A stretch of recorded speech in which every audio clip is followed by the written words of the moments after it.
Balianta block अंतर्गत पूरण प्रधान ग्राम पंचायत शिशिलो पंचायत होई school वार्षिक महोत्सव 2025 अनुष्ठित हो जाइए। मुख्य अतिथि भाव अवसरप्राप्त प्रिंसिपाल श्रीजुक्त पूर्णचंद्र मल्लिक और मागुणीचरण सेठी जोगदे विभिन्न क्रीड़ा प्रतियोगितार कृति छात्र छात्री मानू ट्रॉफी और सर्टिफिकेट प्रदान करते।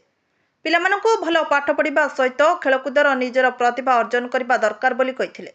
राज्य तथा केंद्र सरकार मिलित उद्यम रे खेलो इंडिया भली एक युव खेलाड़ी को प्रोत्साहन योजना आरंभ करिसेंती।